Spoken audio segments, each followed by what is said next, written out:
YouTube's darkest videos.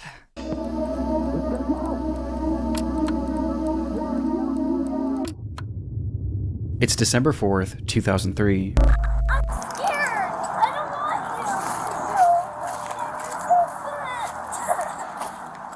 I'm gonna go try to get them to stop doing that. Doing what? A police officer walking in a local park in Arlington, Virginia, is approached by a concerned family, claiming that someone in a nearby neighborhood had been shooting off a flare gun. The officer could hear it too, and following the sound, he eventually found himself at the home of 56-year-old James Yoo. No, it's a The troll man lived cat. alone in We're his allowed half to. of his duplex, and was described by neighbors as a recluse, known to exhibit unusual behavior.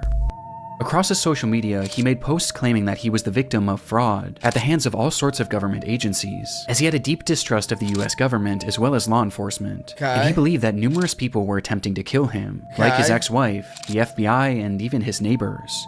His posts seemed entirely nonsensical, and so did many of his actions.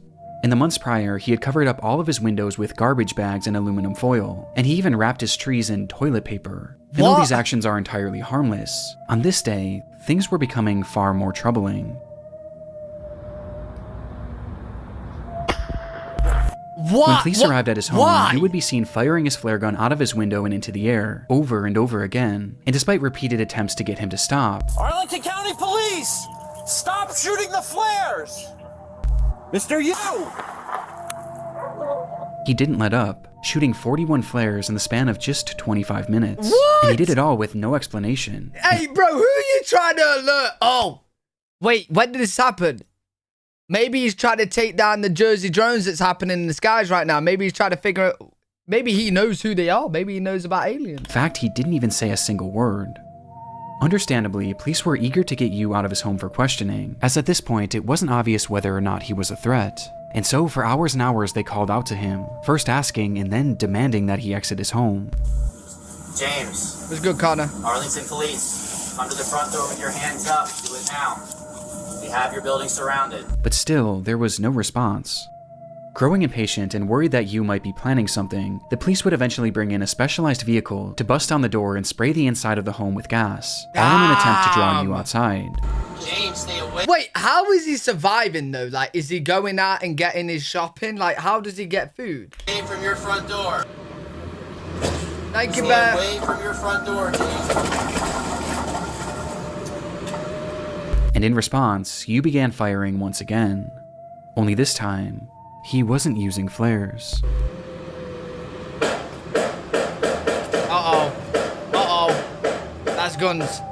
And instead, he was now yielding an actual gun. Shit.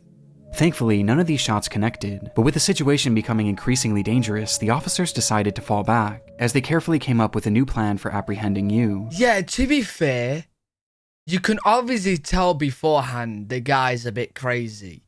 Isn't there a better way than breaking down a crazy person's door to trying to get them out? Like maybe getting someone professional to talk to them?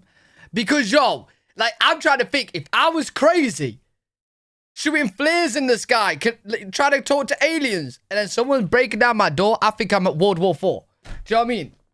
I think World War IV or the aliens are coming in. I think the aliens are coming in. I gotta shoot, you know what I mean? Though not whatever surprised they he's had been shooting. planning would never come to fruition. Wait, why? What happens? Yeah. Tom, I said World War IV because World War III's already we're currently in it, dude. I think we're currently in it, bro. World War IV is with the aliens. World War III is with everything's going on right now. Then World War IV is aliens. You know what I mean? But then again, World War III, there won't be World War IV. Because didn't they say World War IV will be sticks and stones? I was just thinking ahead.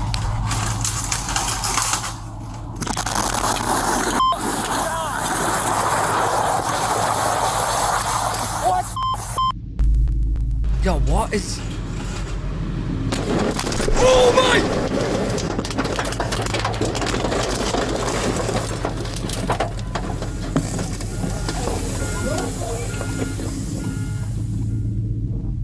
In a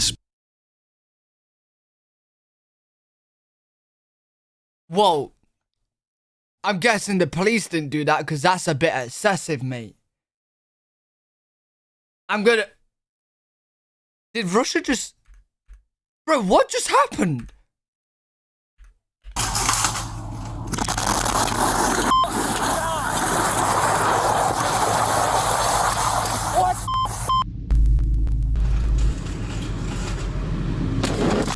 What?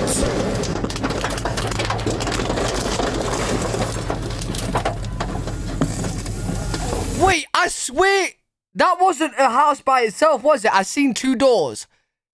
His neighbor, he had a neighbor, right?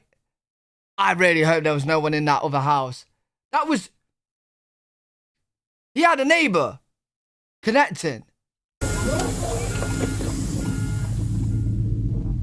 In a split second, the home was gone, as a massive explosion rang out from inside the house, Oh my reducing the God. entire structure to rubble.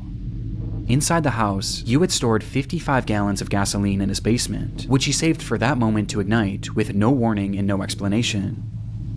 Based on the footage, it's been theorized that Yoo's actions were an attempt to lure police into his home so that he could then set off this explosion and take them all out along with his neighbors, as he genuinely believed that both parties were conspiring to kill him.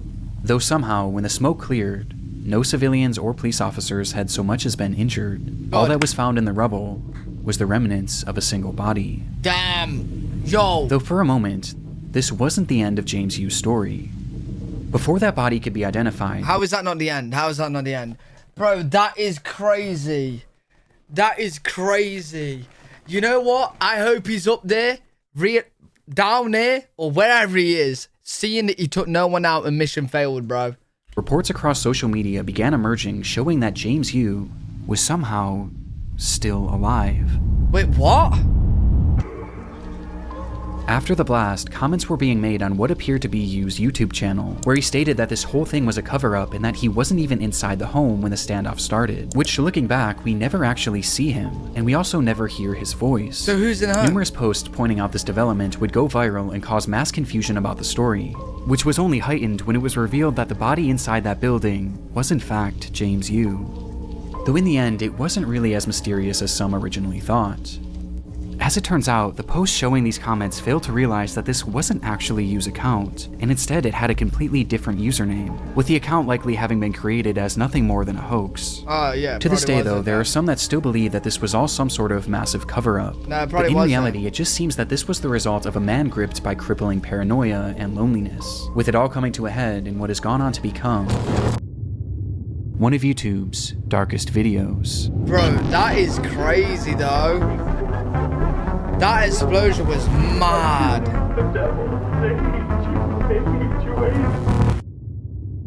That was mad. You know what's ginger, bro? The internet is a dark and disturbing... Like, yo, I don't know what I was expecting with that video, but I was not expecting that explosion. frontier. This year alone, countless people have fallen victim to high-profile data breaches, raising serious concern about personal information security. Ticketmaster experienced a breach compromising over 560 million of their customer records. But most alarming of all, the national... Hey, Connor, appreciate it. 500 billion news is a little gift as a bingo officer. Hey, Connor, hey, you didn't have to do that, man. Thank you so much, and appreciate you stopping by again, bro. National Public Data announced that they too had suffered a breach, where a staggering 2.9 billion records were leaked, potentially impacting every single American. And these leaks included critical personal information, such as full names, addresses, dates of birth, phone numbers, and even social security numbers. Protect yourself. If you haven't been taking your online security seriously, then it's time for a change. So thankfully I feel secure because I've been using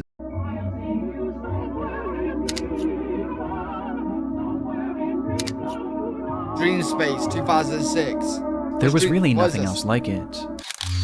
Wait, what was that? There was really nothing else like it. Okay. There was really nothing else like it. What is this person doing here, and why is that? Is that not creepy? That is creepy. Yeah, Tom, I ain't gonna lie. He got me with the ad as well. I ain't gonna lie. That ad seemed like it was part of the video. This obscure 27,000 square foot structure allowed visitors to enter into what must have felt like another dimension. It was an exhibit called Dreamspace. It was the creation of British artist Maurice Agus, a 74-year-old artistic visionary obsessed with the idea of creating large-scale surreal environments, and this was his magnum opus. The structure was inflatable, akin to a massive bounce house, and once inside, guests were confronted with a labyrinth of brightly colored walls and cells, twisting and turning into some sort of surreal maze that patrons were told to lose themselves in. This piece of art premiered back in 2004, and due to its inflatability, it was actually built to travel, making stops in major cities in the UK, before it was eventually set up at Riverside Park in Durham on the 22nd of June, 2006. The very next day, 68-year-old Elizabeth Collins would visit the area with her husband and her daughter, as well as her 14-year-old grandson. And spotting this unusual structure in the distance, Elizabeth's grandson insisted on checking it out, excitedly taking off his shoes and running inside. And while the rest of the group was more apprehensive about entering, Elizabeth eventually decided to accompany him, leaving her husband and daughter on the outside. Yeah, yo, chat, I ain't gonna lie. Because we know what kind of video this is, we all assume no, we're not going there. Because we know something bad is gonna happen. But you are right, bro. CJ, you're totally right, man. If this wasn't in YouTube darkest videos and it was in like, I don't know, cool things, we would probably all say that we'd want to go here. But we know something bad is gonna happen, bro, so hell no. Though not before turning back to them and joking that she was going in to find peace and serenity.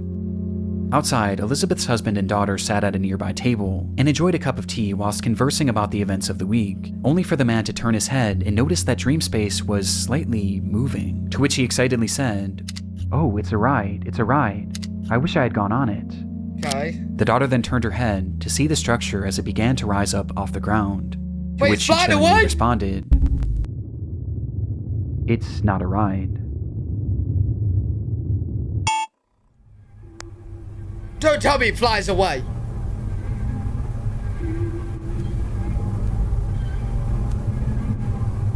Yeah, that shit. Yeah, it's lifting.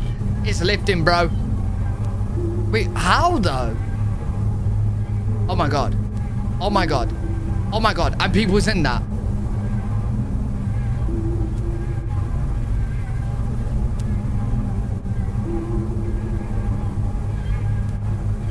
Holy shit.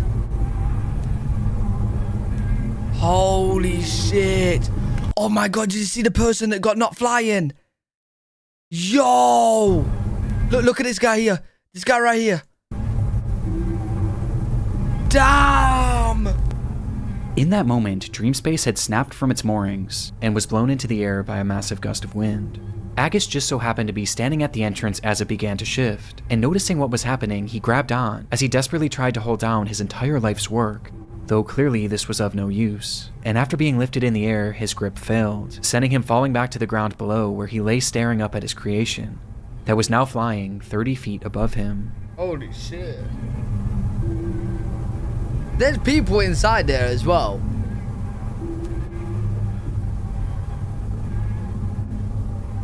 Yo, that would be scary, man. Inside, there were as many as 30 people who were now being thrashed around this giant inflatable structure in a scene that I truly can't even imagine. The claustrophobia of it, the dizzying colors, the screams, it's genuinely one of the most horrific scenarios I've ever heard.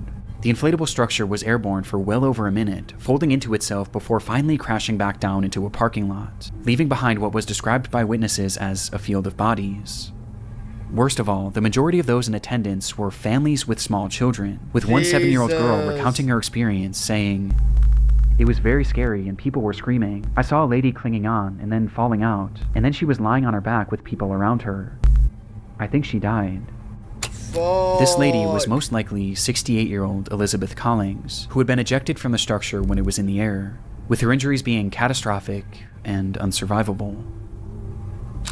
Of all the others now sprawled throughout this field of grass, most were left injured but thankfully not in serious condition, though this wasn't the case for 38-year-old Claire Vermege, who had been inside during the accident with her 2 children, and despite her kids surviving, she was sadly not so lucky, with Claire and Elizabeth being the sole fatalities of the incident. The video is terrifying, and though it's easy to say that this could have been so much worse, Yo, I can't believe though that actually flew up in the air. Like, you'd think that would be like connected to the ground and strapped in really good and strongly around it, right? Like, I can't believe that actually like broke free and flew up, because it can't be heavy. It can't be, you know what I mean? It's light. Like, surely it wouldn't pull it out. I don't know. The video is terrifying. Yeah, and though it's everywhere. easy to say that this could have been so much worse, considering how many people were in Dreamspace at Yeah, the time, how was it not the consequences anchored were properly? still catastrophic, as it devastated 2 families and likely left many others at the scene traumatized for life, especially the young children. But how could this have happened? Well, that day was particularly warm, which likely caused the air inside the structure to expand, causing a hot air balloon-like effect, which was then exacerbated by sudden strong gusts of wind, which eventually caused the structure to go airborne, as in the end, it just wasn't properly secured for the conditions. Soon after the incident, Maurice Agus was arrested for manslaughter, though he would ultimately only end up paying a small fine, as he vowed to never create a large work again. Just a few years later in 2009, Maurice Agus would pass away, with his legacy forever being defined by this devastating footage. Yeah, maybe for that. Happy birthday to you. Happy birthday to you. Happy birthday, Serena. On October 2nd, Yeah, I can't lie. This guy absolutely smashes it with like the creepy vibes of the video. 2006, police entered the home of 31-year-old Elaine Campione, where inside, they found the woman speaking incoherently. Next to her was a VHS camera, depicting a series of disturbing events that had transpired within the home over the previous months and days, with the footage eventually finding its way onto YouTube. Hi, Serena. It's August 8th, 2006.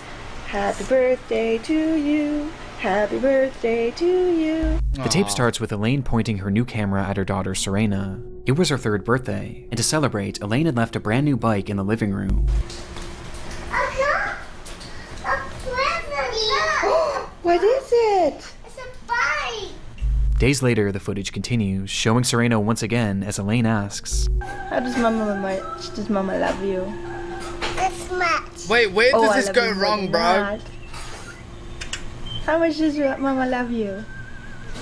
Elaine then shows her other daughter Sophia, who was just a baby, before turning the camera on herself and showing the kids how the device worked. Hi. See how the camcorder works? That's the farmers. Look. Hi. Is that Mommy? Hi. So far, the footage seems like nothing more than your standard family home videotape, and appears completely wholesome. Though with the next recording, the tone begins to shift, and things start to become slightly concerning. This is a deplorable, horrible, messy, filthy apartment that supposedly my 2 children and I live in, and it's just a horrible, horrible mess. Yeah. I think Diego Campione is totally in the wrong, and I hope he burns in hell for all his sins. His name is Leonardo. As Elaine shows the camera her home, she begins joking about how they are living in deplorable conditions, before randomly calling out 2 men who she says she hopes burn in hell, all while her children are in the same room. She starts to grow more and more agitated. All I wanted to do was take care of my 2 little girls and live happily ever after the 3 years of physical, emotional, and mental abuse that I endured tremendously by Leonardo Campione, and then the past year from Anna and Diego Campione, the mental and emotional abuse. Outright saying that is she on was drugs? abused by a man named Leonard Campione, who happened to be her ex-husband and the father of these children. And she goes on from there, with each moment clearly making the kids more and more anxious. And I want justice to my family for what they've all done to us. I cried out for help.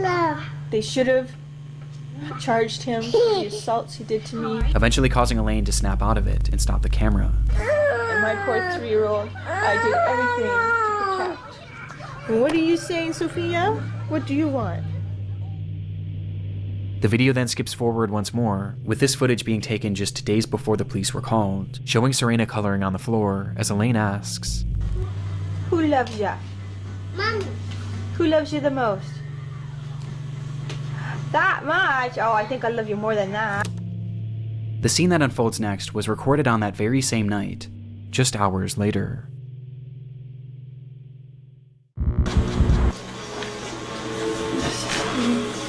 Recording this because Leo and there, are you happy? Everything's gone. You wouldn't give peace. Is she You tripping? wouldn't tell the truth. You didn't care about our babies. You didn't care about me. You care about yourself. All you did was hurt us. So she's got man problems. In the video, Elaine states that everything is gone, as she speaks to Leo directly, accusing him of having ruined their lives with his constant abuse. You are truly the devil. And I hate you. I hate you. I hate you. I hate you. I hate you. I hate you. And I want you to know how much I hate you. Disturbingly, the children were nowhere to be seen in this footage, Yeah, with Elaine eventually addressing them by saying, God believes me. And God's taking care of them now. They're protected by God. Thank God. And thank Him. Because there's no way I could have them with you. Nothing's good enough for you. It has to always be your way. Well, they're good. And you can have it your way. Your wife and your daughters are dead now. Oh no. Oh no. Oh no. No no no no no no no no no no no no no no no no no. No no no no no no. We're all in heaven. According to Elaine, not only were her children gone, but she was too, as she stops the recording soon after. Despite saying this, the camera would actually start up one more time, where Elaine describes how she was still alive, despite having attempted to OD, which prompted her to call the police. When officers arrived at the home, both Serena and Sophia were found laying in her mother's bed, holding hands, and wrapped tightly in rosaries. Neither of them were alive. 2 nights prior and directly before filming this message, Elaine had brought them both into the bathroom as it was time for their nightly baths. And once in the tub, she told them to play a game, one where they would place their heads beneath the water and blow out bubbles. When they did this, Elaine held their heads down, and she didn't let go until she was certain they were gone. For fuck's sake, bruh. This footage is some of the most disturbing that I've ever seen, as we get a glimpse into Elaine's descent into madness in the moments directly before she stole her children's lives. But all of this leaves one obvious question. Why?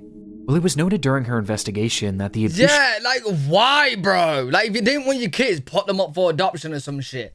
Like, actually, why? She alleged from her ex-husband Leo seemed to be very real and well documented over the years, leading to Leo not being able to see his children for over a year, with this causing the two to separate, which is when Elaine's mind began to deteriorate. She began believing that people were following her and were going to kill her, with this fear of people eventually shifting to a fear of aliens, as she claimed to have seen them on numerous occasions, believing they were following her. Because of this fear, she refused to let her children out of her sight, not even allowing her own parents to look after them, causing her to become so attached to these children that she genuinely began to believe that they were all one entity, which made things incredibly concerning when she became suicidal and eventually attempted to take her own life. Despite Leo's more than troubled history, he had supposedly turned his life around in the years leading to this footage, and was eventually allowed to start visiting the children on a limited capacity. And seeing the children and seeing the way their mother was behaving, he began to grow incredibly concerned, and eventually attempted to gain full custody. Feels so bad And it was for the this kids. bitter custody battle that seemed to be the ultimate factor that led to Elaine ending the lives of her children. God's taking care of them now. They're protected by God. Thank God. And thank Him. Because there's no way I could have them with you. Elaine Campione would be charged Fucking with 2 counts of weirdo. murder and would eventually be sentenced to life in prison, with a possibility of parole after 25 years. Today, she's held in a minimum security prison, where she's free to leave once every weekend to attend church and other functions. Weirdo, bro. There's a lot of information on this case that I had to cut due to the time constraints. Okay.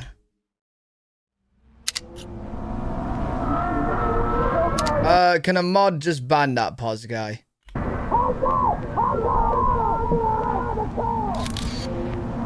On April 18th, 2010, a 39-year-old man named Gavin Collins was released from the HMP Ranby prison in the UK. His freedom would last less than 24 hours, as the very next day he suffered a severe mental breakdown, the result of which was captured partially across several video recordings that later appeared on YouTube. This is the story of his rampage.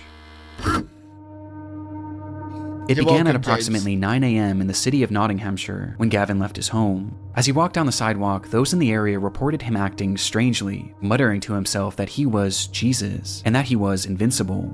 Without warning, he then turned his attention to a random home, which he forcefully entered, stole a man's car keys, and took his vehicle, taking off with no apparent destination. Inside the car, the owner just so happened to have 2 cameras, one being a standard dash cam and the other facing inside the vehicle, giving us a look at Gavin and his apparent mental state. Yo. I can't lie. If I see him driving in the car, I'm staying far away, bro. He just looks like he's ready to crash into someone.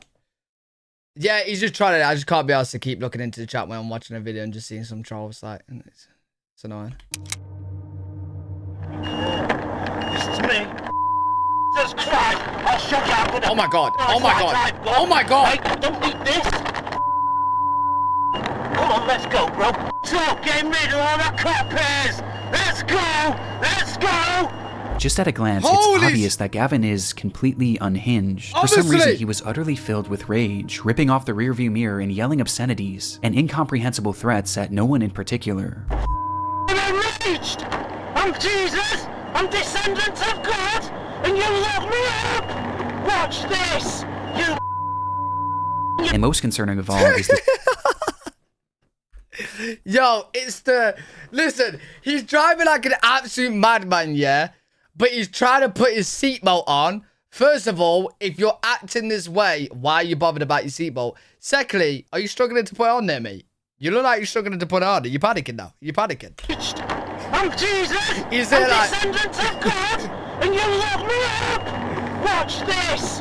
You And most concerning of all is the speed in which he's traveling, as he starts driving faster and faster, swerving in and out of cars as he passes through busy residential areas, as he reaches speeds that have been estimated to be anywhere from 85 miles an hour to well over 120. Watch this now! I'm getting stronger and stronger by the second! Woo-hoo! Woo-hoo! But somehow, despite countless close How calls, is he not every time crashed? he avoids collision, at least for the time being.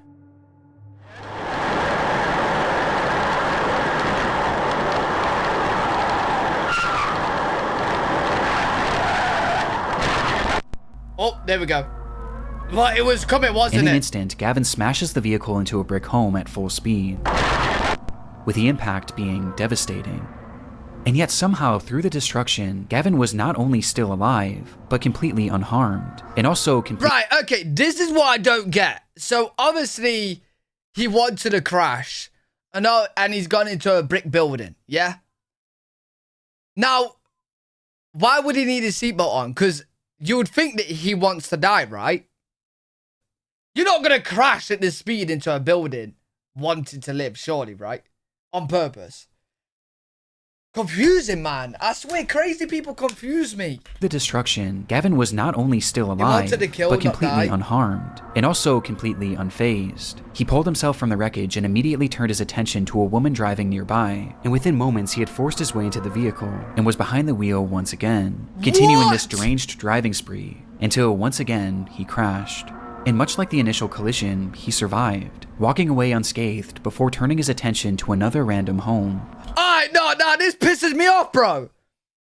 This pisses me off. How is he surviving purposely driving recklessly like this twice, but then you hear about a family like hitting someone at 50 miles an hour and dying? You know what I mean? Accidentally, bro. Like, what? How is he surviving? He survived, walking away unscathed before turning his attention to another random home. In pursuit of stealing his third vehicle, he grabbed a nearby concrete slab and began to smash through the home's doors, bloodying his hand in the process, before eventually making entry.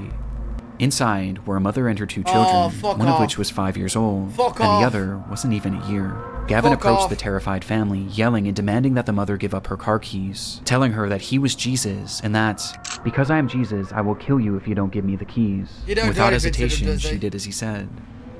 Gavin then went to each member of the family, and with his injured hand, he drew crosses on their forehead, out of his own blood, before taking off with his third stolen car. Okay, don't do it. Okay, I thought he was going to do something to the family.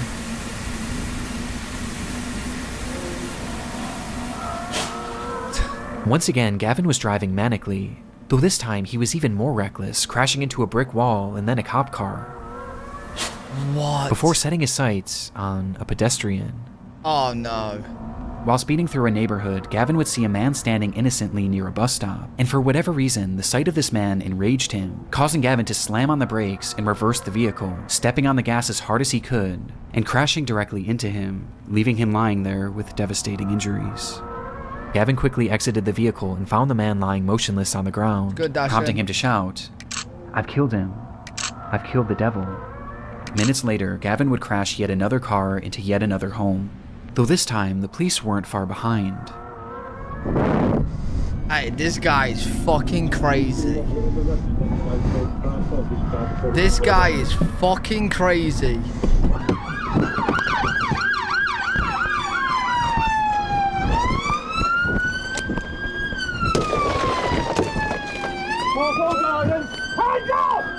Hey, fair play. Fair play. I'll get him out. Oh no! Do not move! Get him out! Yeah, Sam, I was literally gonna say something like that. How do the UK people even take this guy out without guns? They just gotta be quicker than him and get to him and tase him and grab him. Do you know what I mean? What, do these ones have guns? They was tasers, not guns. Finally bringing his disturbed driving spree to an end. The man that But then again, some UK police do have guns. They were black uniform police, right? They might have them. Finally bringing his disturbed driving tasers. spree to an end.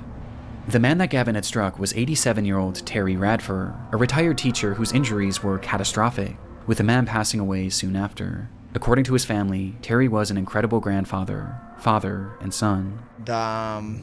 Rip Terry, dude. The footage is genuinely horrifying, but what's most shocking of all is the fact that any of this was even allowed to happen. As stated previously, this was Gavin's very first day out of prison, and based on the behavior he exhibited whilst in prison, he really should have never been released. Gavin was granted an early release in March of 2019 for charges based around burglary, but just as he was set to be freed, it was discovered that he had submitted an adulterated drug test, which caused his case to be re-examined and resulted in his release being postponed. Okay. In response, Gavin lost his mind. Later that month, he assaulted a prison guard before spraying him with an unknown liquid that contained bleach, before proceeding to set his cell on fire and attacking another officer with a piece of wood. Due to his actions, Gavin was placed into an isolated cell, where less than a week later he started yet another fire, and when an officer entered his cell to put it out, Gavin struck them in the head and pulled out a plastic knife, threatening to slash him, stating that it would be a thrill to kill him. Gavin's stay in prison clearly hadn't rehabilitated him. What? In fact, it seemed to have made him more violent than ever before, and more mentally disturbed. Though shockingly, despite all of these additional crimes, Collins' release would go on to be approved less than 2 weeks later, with Gavin being— Are you stupid? Are you actually stupid? That is the dumbest shit I've heard. Bro, you literally just let a bomb out in the public. Like, are you dumb? Are you dumb? crimes, Collins' release would go on to be approved less than 2 weeks later, with Gavin being set free on April 18th, and within just 24 hours, Terry Radford would be brutally killed. Bro, what the Gavin was sentenced to fuck? 21 years in prison, and during his trial it was revealed that no drugs were found in his system, and instead this all seemed to be the result of some sort of psychotic episode that just so happened to be captured on camera in one of YouTube's darkest videos. What the fuck? Why would he be let out? Like, surely extra charges for what he did. Definitely not let out, bro. Not that soon.